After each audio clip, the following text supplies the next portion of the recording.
Assalamualaikum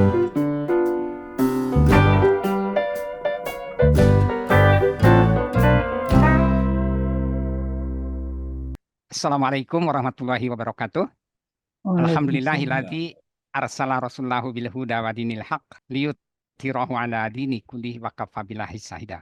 Asyhadu an la ilaha illallah wahdahu la syarikalah wa asyhadu anna Muhammadan abduhu wa rasuluhu la nabiyya ba'dah. Ya, saya sangat gembira, berterima kasih juga di grup WA itu sudah mulai muncul satu pandangan-pandangan yang merupakan masukan saran kepada saya secara pribadi.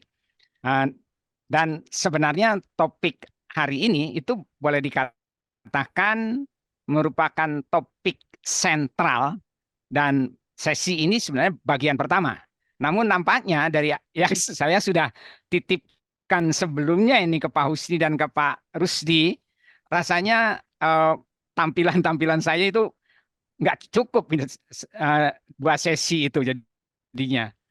Tapi ya kita ini sajalah, kita jalani saja. Nanti bagaimana selanjutnya, sedapatnya gitu ya dari ini. Kemudian yang kedua, terima kasih Pak Husni tadi penjelasan latar belakangnya. Dan kalau boleh saya ingin menyampaikan sedikit ini pengalaman. Jadi sebenarnya yang melatar belakangi bagaimana pendidikan agar mampu menyelipkan karakter kepada anak didik kita itu ada pada masanya Pak Muhammad Nuh menjadi Mendikbud. Itu mungkin masalah-masalahnya sudah ada sejak sebelumnya karena kegamangan dan kegalauan masyarakat tentang adanya, kalaupun tidak disebut dekadensi, akan tetapi boleh dikatakan degradasi dari akhlak yang kemudian dihubung-hubungkan dengan budi pekerti zaman bapak-bapak atau kita semua waktu masih kecil. Yang namanya budi pekerti itu dihubungkan dengan munduk-munduknya menghadapi orang tua, bagaimana kalau bicara dengan intonasi dan tekanan kata yang ya disebut bahasa undak usuk sehingga dikenal bahasa ngoko apa ya. Wah, bahasa Jawanya saya ini enggak, tapi bahasa Indonesia itu bahasa halus, bahasa kasar kayak begitu. Itu menjadi kegalauan masyarakat. Lalu Pak Muhammad Nuh itu mengumpulkan, termasuk saya kebetulan karena diaku sebagai warga dari Salman, jadi ada dua orang yang dari ITB itu, satu Pak Mukhlis dari matematika yang juga sama pembina di Salman, saya juga dari ITB-nya, kemudian dari yang lain-lain membahas tentang masalah pendidikan moral atau pendidikan akhlak atau pendidikan budi pekerti yang seolah-olah disejajarkan, disamakan ininya. Nah, dari situ sebenarnya ada usulan saya yang menyampaikan konsep integrasi. Kenapa? Karena saya melihat betul sebagaimana pernah disampaikan di forum ini pun, itu jangankan anak SD atau bahkan ini dari TK, SMP, anak SMA saja itu disuruh mengaduk-ngaduk kepalanya, meramu atas apa yang disampaikan oleh gurunya. Ada guru PAI, ada guru fisika, ada guru sejarah, ada guru matematik dan lain-lain, harus menyatu di kepala dan diolah. Kemudian harapannya itu menjadi manusia yang berbudi luhur, pokoknya segala-segala keunggulan yang diharapkan. Waktu itu malah inti tim nasional itu langsung di bawah Pak Budiono, waktu itu jadi wapres beliau. Karena ingin bagaimana membangun karakter. Nah, ketika saya sampaikan masalah integrasi itu, bahkan saya sempat sampai membuatkan itu matrik, tabel. Jadi SD ketika membahas guru matematik itu ini, guru PAI itu ini, IPA itu ini, sehingga sudah rumuskan dan diberikan gambaran-gambaran yang terintegrasi pada murid. Jadi tidak terlalu ini apa masing-masing punya ego masing-masing, atau maksud saya guru itu mempunyai ego masing-masing menjelaskan ke murid waktu itu. Tetapi ketika saya ini landasannya Al-Quran. Maka di situ kan dalam tim itu tidak semuanya yang berlandaskan dari ini sujudnya. Dari macam-macam lah kasarnya. Saya nggak perlu nyebutkan akhirnya siapa ininya gitu ya orangnya. Tapi kemudian diserangnya itu, wah Pak Parno itu terlalu filosofis. Nggak mungkin diajarkan di tingkat siswa. Paling itu di tingkat mahasiswa pun katanya harus S2. Nah itu. Sehingga ya udah yang masuk itu hanya konsep tematik waktu itu. Nah, kita kenal kurikulum 2013 itu kan mulai muncul pendidikan tematik itu, dan namanya tematik itu ya seolah-olah gado-gado yang ya gado-gadonya tergantung selera lah artinya ini. Nah itu sebagai tambahan nih Pak Husni tentang itu. Namun karena saya merasa ini sebagai panggilan atau sebagai suatu challenge, maka meneruskannya pada fisika. Fisika ternyata memiliki kandungan nilai-nilai yang cukup, boleh dikatakan kalaupun tidak tepat tapi akurat. Itu intinya. Kemudian pada sesi ini dimulai kodar dan seterusnya. Pada pekan lalu saya kan menyampaikan topiknya adalah Golden Rule. Golden Rule itu adalah peraturan yang dibuat oleh Allah atau ketentuan Allah, atau yang saya sebut di situ kan proses.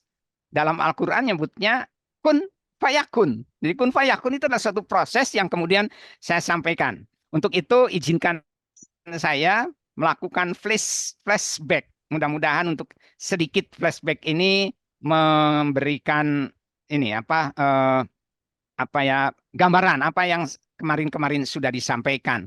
Yaitu pertama, Golden Rule ini adalah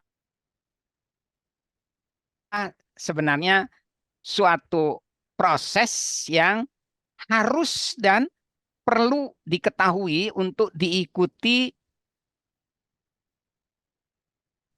dalam setiap domain, dalam setiap perkembangan dan lain sebagainya.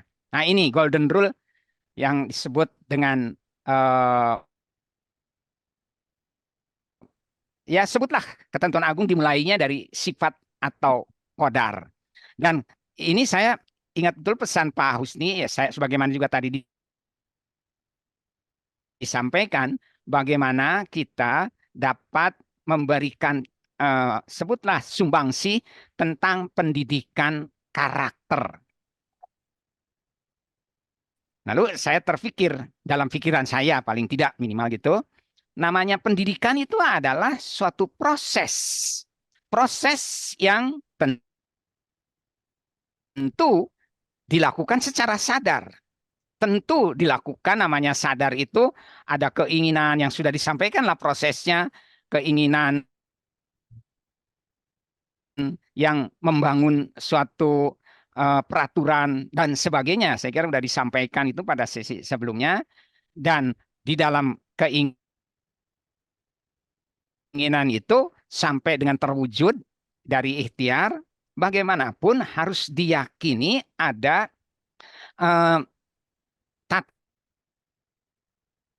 tatanan-tatanan yang boleh disebut makin cermat, makin akurat, makin baik. Yang disebut mungkin dalam Islam hanya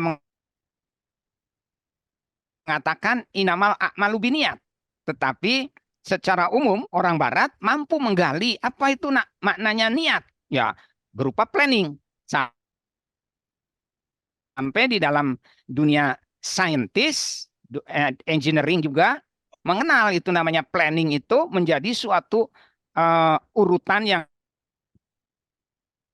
demikian detail disebut detail engineering design, atau rancangan yang teliti dan cermat untuk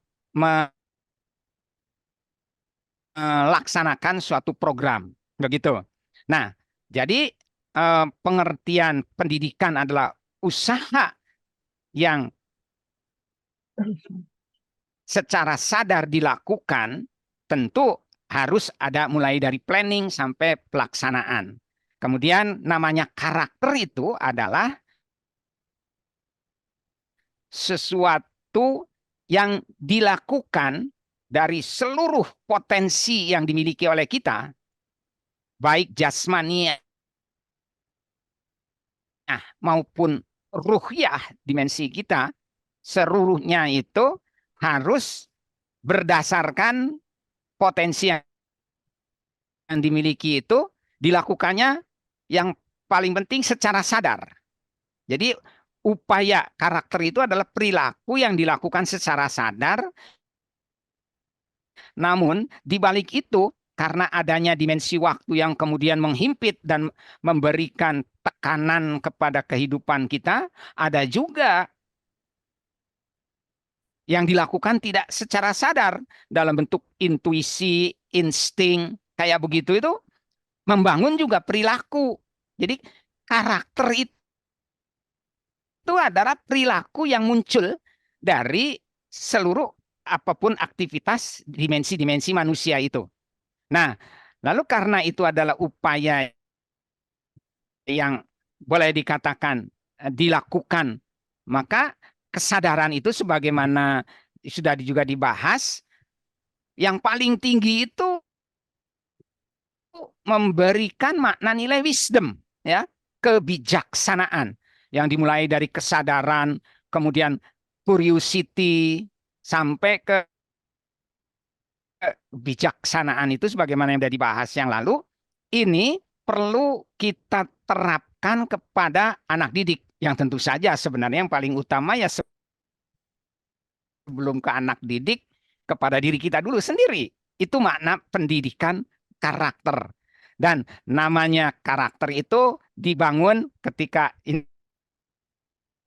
sekedar inilah juga yang mengingatkan, tapi karena muncul di dalam diskusi kemarin, ini ada suatu misperception. Jadi saya menulis dalam bangunan saintek itu adalah bangunan karakter. Bagaimana perilaku manusia menjadi makhluk individu yang unggul, bahasa Qur'annya itu bertakwa, dan untuk masyarakatnya itu masyarakat terbaik. Khairun umatan uhrijat linas. Nah, itu semua tentu tidak bisa dibangun secara sekaligus, bukan simsalabim Allah itu. Jadi ketika di dalam skema ini ditulis tauhidullah paling dasar, bukan dimaksud ini Allah ditaruh paling bawah, karena ini sebenarnya bukan fisik, tetapi suatu pengertian membangun mindset, membangun kerangka pikir, membangun pola pikir. Yang pola pikirnya itu di dalam masyarakat, lalu ya bukan disebut di kotak-kotakan, ada profesi-profesi tertentu. Seorang dokter menggunakan dasar-dasar akhlaknya, karakternya dengan ilmu medis. Seorang farmasi, apoteker, ilmu kefarmasian, psikologi, ekonomi, komunikasi, hukum, seni, seluruhnya itu seolah-olah profesional yang mempunyai karakter. Karakter profesionalnya itu ya pada bidang ilmunya. Dan bidang ilmunya tentu punya pakem, punya kerangka pikir yang dibangun oleh sains itu sendiri. Sainsnya bidang ekonomi, sainsnya bidang hukum, sainsnya psikologi, dan lain sebagainya. Dan semua itu Allah memberikan tuntunan, memang yang paling utama itu di dalam petunjuk kitab suci kita itu Al-Quran. Dan Al-Quran itu disampaikan juga tidak sekaligus. Sebagaimana kita ketahui, Al-Quran itu pada hakikatnya suatu tuntunan agar manusia menjadi manusia unggul, terunggul, paling bertakwa secara individual, terunggul sebagai umat umat terbaik di dalam Al-Quran itu. Nah, rinciannya harus bisa dipenuhi ini. Sebab kalau misalnya hanya mengembangkan ilmu saja, bangunan ini akan ambruk. Karena apa? Nggak ada fondasi dasar yang disebut tauhidullah. Pengesaan terhadap Allah Subhanahu wa Ta'ala dan kesadaran bahwa kehadiran di dunia ini sebenarnya sebagai khalifah pemegang mandat untuk membangun peradaban. Nah, peradabannya itu dilandasi dengan tauhidullah. Kesadaran itu yang harus ini. Dan penjelasannya Allah tidak secara langsung, dan komunikasinya bahasa Quran itu terlalu tinggi, masih punya banyak cabang-cabang, punya banyak ranting-ranting yang harus dikembangkan dan menunjukkan cabang mana yang harus dipilih, cabang mana yang harus dibuang. Itu Allah menjelaskannya bertahap melalui hukum-hukum alam yang mungkin kita kenal sebagai ilmu pengetahuan alam. Yang di sini ada fisika, kimia, biologi. Maka kalau fisika, kimia, biologi enggak ditegakkan di masyarakat itu tidak kuat, maka ya bangunan di atas akan ambruk. Semuanya hanya akan didasarkan pada dogma, pada hafalan-hafalan. Bukan pengembangan-pengembangan kreativitas. Dan menunjukkan bahwa fisika itu bagaimana, kimia itu bagaimana, oleh Allah juga ada bahasanya. Bahasa yang universal melalui kerangka pikir itu dengan logika. Logika itu adalah matematika itu. Nanti kita bahas lebih ini tidak-tidaknya bisa saya singgung. Jadi kerangka fikir ini bukan Allah diletakkan di bawah, tapi sekedar membangun kerangka fikir, dasarnya itu harus keyakinan keesaan Allah dan keyakinan kita dituntun dalam rangka melaksanakan pengabdian sebagai khalifah di muka bumi. Dan secara historis, secara kronologis, Allah juga menuntun itu yang pertama diturunkan, sebagaimana sudah disebutkan pada sesi diskusi sebelumnya. Allah itu menurunkan wahyu itu, 4 wahyu pertama itu tentang sains dan teknologi, tentang pengembangan ilmu pengetahuan yang sudah disampaikan itu. Nah, ini yang perlu disadari. Jadi kalau kita belajar ekonomi tanpa belajar bagaimana alam-alam bercerita dengan hukum-hukum yang kemudian supaya ringkas, supaya mampu menginterpretasikan lebih detail, bahasanya itu matematika, maka nanti ekonominya cuma hanya mengenal tentang tambah kurang, untung rugi. Tetapi bagaimana proses-proses membangun perekonomian yang bukan hanya sekedar transaksional untung rugi semata, itu mempunyai perencanaan, mempunyai strategi yang harus kita kembangkan. Meskipun tentu di Quran ada ininya. Begitu. Dan Allah menuntun kita kan menjadi suatu manusia yang berkualitas dengan kemampuan teknologi, apalagi sekarang zaman digital. Enggak tiba-tiba jadi kemampuan seperti itu, tapi bertahap. Sebagaimana juga ini pernah dijelaskan ya, bahwa diawali dengan landasan spiritual question, lalu physical question, meningkat dengan intellectual question, emotional question, dan seterusnya. Ini menjadi pribadi yang unggul dan masyarakat yang dibangun pun bertahap. Yang kemudian prosesnya, pengenalannya itu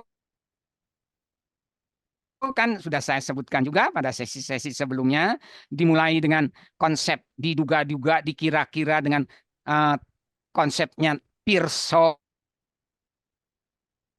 Karso, Woso, Wioso, untuk menjadi luar biasa atau prima woso. Nah, ini suatu proses yang bertahap. tingkat.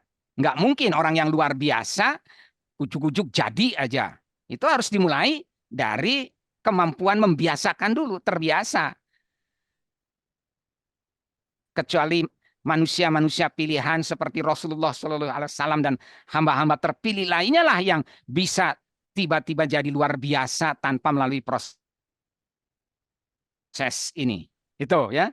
Kemudian perilakunya juga dalam keilmuan saya kira sudah disampaikan dari mulai statistik menjadi analitis dan profesional yang kemudian menjadi efektif, efisien. Ini latar belakang yang semuanya merupakan domain dari habluminallah. Habluminallah itu artinya landasan-landasan pengabdian kita berinteraksi dengan sebagai ini bekal untuk interaksi habluminanas dan hablumin alam. Landasannya habluminallah itu ini. Allah memberikan tahapan-tahapan proses yang harus dijalankan. Dan semua itu Allah memberikan contoh-contohnya, bahwa ya sebagaimana disebutkan pada mulai sesi pertama ya, itu adanya hukum-hukum kausalitas, sebab akibat. Bahwa alam semesta diciptakan dari suatu bahan yang sama, dari suatu tempat, melalui proses Big Bang, lalu muncul keanekaragaman, semua berproses. Dan proses itu subhanallah kita ketahui sampai saat ini nggak pernah berakhir. Terus berlangsung yang dilandaskan pada perilaku sebab akibat tadi. Nah ini matematika itu yang akan bisa mengatakan keakuratan, ketepatan. Sebab karena kalau berlebih itu mubazir, nggak boleh ya. Itu temannya setan. Kalau kurang juga nggak boleh, karena itu artinya kita tidak mensyukuri atau tidak memanfaatkan potensi-potensi yang diberikan. Sehingga ketepatan, keakuratan itu hanya bisa diukur dengan bilangan-bilangan. Nilai-nilai itu akan akurat. Nah, tentu bilangan itulah landasannya, bahasanya matematika. Barangkali gitu. Ya. Jadi matematika sebagai bahasa universal, ya, sebagai bahasa kita kenal ada grammar dan vocabulary. Ada tata bahasa dan perbendaharaan kata. Nah, grammarnya itu dikenalkan ada sifat kodar. Nah, nanti kita akan bahas, ini kan baru masuk kita ini ya konsepnya. Lalu ada operator yang membuat proses-proses berjalan, di mana operator itu diwujudkan di dalam matematik itu sebagai tambah, kurang, kali, bagi, bahkan dalam bentuk kausalitas, proses persamaan dan ketidaksamaan. Kemudian bahkan bagaimana proses itu berkembang dengan suatu sebab akibat yang berlanjut, ada namanya diferensial, integral. Bahkan ada proses bagaimana orang-orang Sunda harus bisa menyesuaikan diri kalau sedang ada di Makassar misalnya, satu proses transformasi yang artinya bagaimana mengadaptasi, menyesuaikan dengan keadaan tempat. Itu dalam matematik dikenal ada persamaan-persamaan atau hukum-hukum dengan transformasi. Nah, kemudian vocabulary-nya dikenal ada istilah, definisi, teorema, lema, perilaku, dan perubahan. Ya. Lalu komunikasinya dengan simbol ada, makanya kita kenal X, fungsi kuadrat, ya, itu merupakan simbol-simbol yang dijajarkan dalam bentuk kalimat itu bisa disingkat dalam bentuk rumus, bisa dalam bentuk grafik, bisa dalam bentuk animasi dan lain sebagainya. Nah ini animasi ini mungkin baru muncul setelah ada komputer. Setelah teknologi digital mulai dikembangkan dan berkembang. Dari matematik. Itu pula Allah memberikan sign, isyarat kepada kita untuk bisa melihat studi forecasting. Bagaimana ini nanti ke depannya. Jangan sampai kita terkaget-kaget, jangan sampai kita tidak mempersiapkan generasi yang akan datang untuk apa dan bagaimana. Inilah barangkali matematik sebagai bahasa, ya. Jadi kita kenal ini ada persamaan, ada diagram, ada grafik dan sebagainya, ya. Saya kira nggak perlu ini. Lalu konsep perubahan dan sebagainya lah matematik itu, transformasi dan sebagainya. Nah, ini yang mengawali perlu kita sadari tentang konsep golden rule tadi. Yang awalnya Allah itu menciptakan qadar. Qadar itu adalah sifat. Kenapa dinyatakan sebagai sifat? Alasannya ini apa tahap awalnya dari golden rule. Ini merupakan qadar itu adalah potensi atau talenta yang diberikan Allah Subhanahu wa taala kepada makhluknya. Jadi bukan hanya manusia aja sebenarnya. Seluruh makhluknya itu diberikan sifat atau qadar. Nah, bagaimana? Nah, ini referensi deduktifnya. Allah itu mengatakan Sabihisma Rabbikal A'la, sucikan nama Allah yang maha tinggi, yang ya menjadi tumpuan serta sumber segala rupa. Alladzi khalaqa fassawa, yang menciptakan, tapi bukan hanya sekedar menciptakan, tapi juga terus menyempurnakan. Apa yang disempurnakan itu? Ya, ditetapkan waladzi qaddaro fahada. Jadi qadar itulah yang diberikan sebagai aset potensi kepada makhluk-makhluknya. Bahkan qadar-qadar itu kan bukan hanya satu, batu saja. Qadarnya bukan hanya besar atau kecil, tapi juga keras atau lemah, gelap atau terang, warna apa. Itu qadar-qadar yang diberikan. Sehingga kalau di fisika sih namanya besaran. Kalau di matematik itu variabel. Kalau di ekonomi itu mungkin variabel atau parameter. Nah, itu sebutan tentang qadar. Dan di sini juga disebutkan ya, dalam Al-Furqan itu kepunyaan Allah yang kemudian apa yang diberikan itu dengan ukuran. Jadi di dalam qadar itu menyebut maknanya adalah sifat, tetapi ada jenjang, ada hierarki, ada tingkatan. Tingkatan itulah yang oleh manusia dikenal sebagai kualitas, dikenal sebagai nilai. Yang tadinya nilai itu hanya dua diperkenalkan, baik, buruk, benar, salah. Jadi konsep nilai binary, baik, buruk, besar, kecil, cuman kayak gitu. Tetapi sebagaimana sudah disebutkan dalam sesi sebelumnya juga, ternyata Allah menyebutkan tidak. Kita harus yakin ada penguasa qadar itu yang disebut sebagai falako oleh Allah itu, yang menguasai falako, yang menguasai dialektik, sehingga konsep nilai itu bukan biner saja, bukan hanya baik buruk, ada yang setengah baik setengah buruk, ada yang seperempat buruk 3/4 baik dan sebagainya.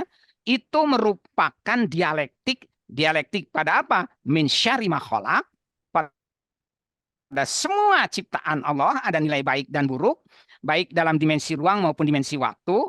Dalam dimensi ruang itu mungkin di sini ini baik, di tempat lain buruk. Atau di dalam dimensi waktu sekarang buruk, nanti bisa jadi baik. Sekarang buruk, nanti bisa jadi baik, sebaliknya sekarang baik bisa jadi buruk dan seterusnya. Itu. Jadi makna qadar seperti itu, dan qadar itu adalah bisa menjadi ukuran atau identitas keberadaan. Sebagai tadi sudah disebutkan batu, kita diberi nama Suparno, tapi Suparno itu bisa siapa saja. Tapi Suparno ini punya keunikan. tingginya sekian, warna kulitnya ini, kalau ngomong kayak gitu, kalau ketawa kayak gitu, kalau makan kayak gini, dan seterusnya, itu adalah kumpulan-kumpulan qadar yang menjadi istilah atau nama atau sebutan yang oleh Allah itu disebut sebagai asma kulaha. Dan ini yang disebutkan keunggulan manusia dibandingkan uh, makhluk ciptaan Allah yang lain, malaikat-malaikat. Maka itulah disebutkan alam Adam asma kulaha menjadi keunggulan dari manusia. Nah, jadi itu qadar sebagai besaran, ya, matematika nyebut variabel atau parameter, ya secara umum sih namanya sifat, ya. Nah, ini menjadi itu. Barangkali secara umum saya tuliskan seperti ini. Yang pertama, sifat itu menjadi identitas, tapi juga memiliki makna kualitas. Nah, di sini dalam pengertian kualitas itu ternyata membawa fasilitas yang maknanya itu reward, penghargaan. Orang yang baik mendapat fasilitas lebih banyak dari yang buruk, yang jelek. Kualitasnya yang lebih tinggi itu mendapat reward, mendapat penghargaan yang lebih baik. Kita memberikan misalnya sesuatu kepada orang lain, juga kepada binatang, itu pun karena ada rasa, sebutlah penilaian kita. Yang baik diberi lebih banyak daripada yang lebih buruk. Sehingga makna dari qadar yang bertingkat-tingkat, Allah itu memberikan makna juga tingkatan fasilitas, tingkatan reward. Dan reward yang lebih banyak itu pada hakikatnya adalah dukungan dari nilai-nilai yang ada di bawah, dari qadar-qadar yang ada di bawah. Jadi nggak sama rata. Jadi misalnya ini ada 10, tidak ada 5, kemudian dia bagi dua-dua, gitu semuanya 2. Tidak, ada nilai reward yang lebih baik diberi 4, yang kurang diberi 3, dan yang lebih rendah diberi lebih sedikit. Inilah artinya ada dukungan, ada supporting qadar yang lebih baik di atas didukung oleh yang di bawah. Makanya makhluk-makhluk Allah, khususnya manusia, itu punya keinginan supaya jangan menjadi beban. Si itu dapatnya lebih banyak, saya sedikit. Wah, saya pengen lebih banyak, maka meningkatkan kualitas kita, qadar kita itu lebih tinggi. Dan karena semua ada porsinya, muncullah dengan qadar itu suatu proses yang disebut persaingan atau kompetisi. Nah, yang mau berkompetisi kuat, ya dia akan bisa maju. Tapi juga tantangannya juga makin besar. Disinilah bagaimana kita membangun motivasi dan menyadarkan kepada anak didik kita, termasuk kita. Jangan mahasiswa kita itu yang berpendapat, biarin saja, dapat C aja udah cukup. Itu harus dipicu, dipecut mahasiswa yang demikian itu. Siswa yang demikian itu. Tidak, kamu ditakdirkan sebagai khalifah, khalifah itu paling tinggi, oleh karena itu rebut kedudukan yang paling tinggi agar menjadi khalifah yang paling tinggi nilainya, yang itu khalifah yang paling bertakwa. Dan khalifah yang paling bertakwa itu nanti harus menjadi leader, menjadi khalifah yang mengembangkan leadership, kepemimpinan yang paling baik bagi umat terbaik. Itulah. Dan Allah memicu dengan latar kabun tabak intabak dalam surat Al-Insyikok gitu ya. Dan itu yang barangkali perlu kita sadari. Nah, saya kira tentang konsep ruang. Jadi ketika Allah menciptakan ruang, ini ada kodar-kodar, ada pesan-pesan. Kenapa kok alam semesta bentuknya kayak gitu, berkembangnya kayak gitu ya, dan seterusnya. Ini ada makna-maknanya, dan dalam ruang itu pun ada kodar-kodar. Kodar misalnya jauh, dekat, utara, selatan, timur, barat, itu kodar yang tentu menjadi suatu makna sains yang harus dikembangkan lebih jauh ya. Saya kira ini tahap pertama dulu, karena cukup panjang tadi disebutkan 30 menit, barangkali nggak ini, saya ini dulu, barangkali akan ada diskusi. Silahkan, terima kasih.